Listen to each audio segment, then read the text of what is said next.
Yes, yes, it's a good morning. Gang Stalk number one in the nation. Number one in the nation, that's in the number one targeted individual in the nation right now. And I always say that because, man, I've been getting stalked for 2.5 years. Be 3 years in January. So that's why I just, on these few little videos I done made, I ain't even comfortable with showing my face yet. You know what I'm saying? And I'm new to making little videos, but I ain't gonna lie, it's kind of therapeutic to talk, just to talk. And so what I was talking about today is the isolation tactic they use, right? They use a hell of an isolation tactic, but little did they know that I'm the type of person, I isolate myself. Like, I like being by myself. That's an art form. If you can master the art form, I ain't gonna say art form, but it's an art. If you can master the art of being alone and liking to be alone, man, it helps. So little do they know that I like being alone. So that part, it's kind of weird. It don't bother me, but it's kind of weird because people you thought that was in your corner and had your back, you know what I'm saying, you find out that they don't. So being that I'm isolated, it messes with them, because it messes with the stalkers, because they want their cake and eat it too. They want to isolate you, but then they want to be able to send flying monkeys at you. If you don't know what a flying monkey is, look it up. Look the word up. It's people that they put around you, strategically put around you, for you to talk to. They get information, and then they go back, and then they use that information against you, or such and such. However, so being that it ain't nobody to put around me, because I don't talk to nobody. So they don't got no information to use against me, or they don't got no show, because it's a show to them. It's a show for them to watch you crash out. You know what I'm saying? To watch them stalk you to the point where you end up in jail. I ended up in jail. You know what I'm saying? I ain't gonna lie, I ended up in jail. I got stalked so hard and so bad and didn't know what it was that I ended up in jail. Or you end up crazy, or you end up shooting somebody, or you end up in the mental hospital, and then they sit back and watch the show and laugh at you. But with me, it ain't no show to watch, because they want me isolated. I isolated myself way more than what they want. Okay, y'all want me isolated? We're gonna all the way isolate me. So I'm gonna help you isolate me. So they sent the flying monkey at me up here at Land Air Transport, where I work. And like I said, I've been stalked for 2 years and 2.5 years, and I done did so much research and reading other people's stories, and to where I see it coming a mile away. So I already knew what she was. I already knew what she was on. I knew what time it was with her, but I just played along with it. You know what I'm saying? Whatever. I ain't gonna tell you nothing that I don't really want out there anyway. Plus, they already know everything. They've been watching me for 2.5 years, and in my phone and all that. So speed up. So as you can see, I'm a truck driver. All the trucks and trailers, and my company, Land Air Transport, pull freight for Walmart. You can see all the Walmart trucks. Now, mind you, like I said, I went to jail. I got charged with a felony. So by the grace of God Almighty, the Most High, I had never been in no trouble before, no serious trouble. So I was able to qualify for a first-time felony program, to where the felony get dropped off my record. That's how I'm able to drive a truck, because you can't drive a truck, I think, for like 10 years once you get charged with a felony. So by the grace of God and God's blessing, I got charged with a felony, because I lost everything when I went to jail. Got out. I still had some money, but I couldn't get a job, because I said, dang, what could I do to make the kind of money that I was making before I went to jail? Because I was making cool little piece of money.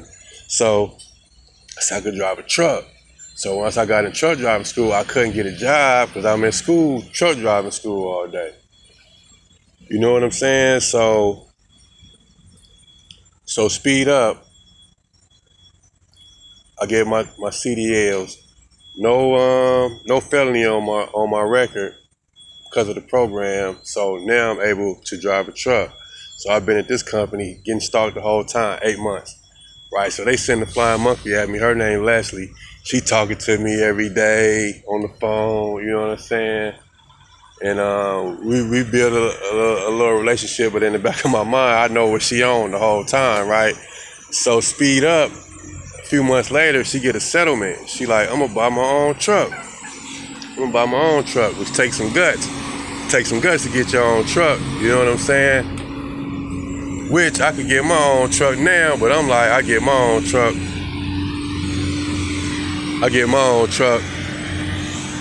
If you see with the truck, like you could just open the hood right here. Boom, you could just open the hood right here.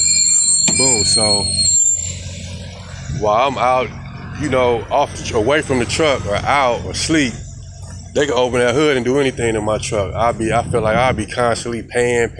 I'll be paying out more to get the truck fixed than I would making money with the truck. So that's why I'm just like, I ain't gonna get no truck. Just keep doing what I'm doing, stick to my script. So anyway, back to the flying monkey they sent at me. So she get her own truck. So I'm like, got your own truck, making good money now. Out here like a real truck driver, skipping the day, taking a shower, peeing it. And this is why I said it, because she like, I pour my pee bottle. She said, I pour my pee bottles out. I'm like, dang, you a woman, you peeing in? But I said, you a real truck driver. Because truck drivers, sometimes we don't got nowhere to use the bathroom, or if it's nighttime, you don't feel safe, getting out the truck.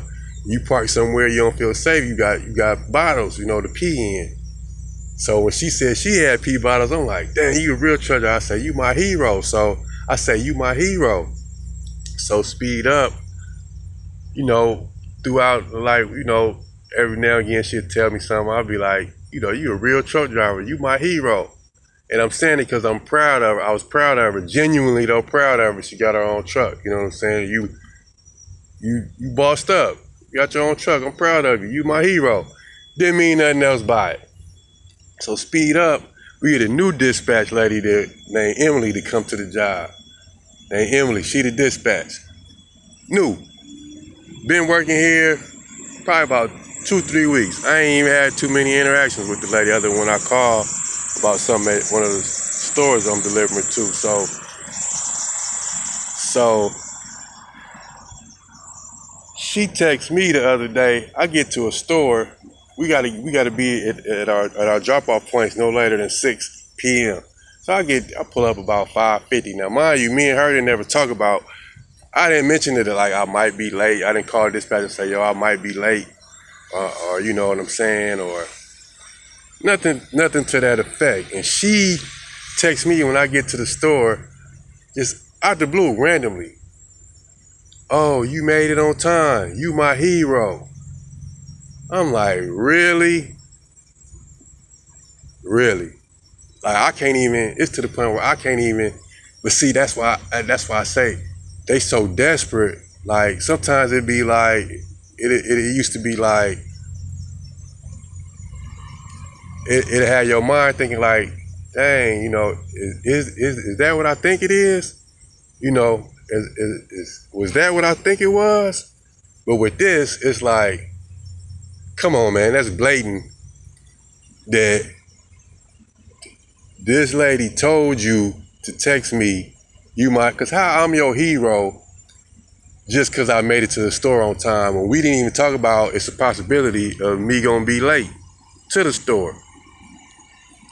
Second of all, why am I your hero for that? Third of all, me and you, we don't even really converse or talk like that. And you just text me, I'm your hero? So I'm like, man, it's getting weird, bro, because like I say, they done isolated me, but it ain't nothing to see because I ain't doing nothing. I ain't talking to nobody. They don't got no relationships. You know, it got to the point where I meet a female, you know, online, talk to her for a couple of days, and then, you know, they got your phone spiked, hacked, or whatever. So you can't even build no relationships because they gonna sabotage them. So I just stopped. But it ain't nothing for you to sabotage. It ain't no show for you to see because I ain't crashing out. I ain't freaking out. I ain't tweaking out. I ain't doing nothing but being productive, driving a truck every day, working, trying to make some money. That's all I'm doing. You know what I'm saying? So it's no show for them to see. Y'all want me isolated? I'm isolated, but it's no show for you to see. So now it's boring. So now y'all gotta make a show, and you had this lady text my phone trying to make a show or make me feel some type of way. You my hero. She only been working here 3 weeks. I ain't never even really conversed with this lady too much other than, I don't converse with none of them really too much other than, I need this work related. Can you help me with this work related? Because they are my dispatchers. So I just thought, I'm like, man, that's when you know they desperate though, when it's just like blatant in your face, like they desperate, man. Gang Stalk, #1 in the nation, man. #1 TI in the nation, man. Feel good talking about it, you know, putting them on blast. We gonna keep it coming, man. Y'all have a good day, man. God bless. It's pretty out here too, man.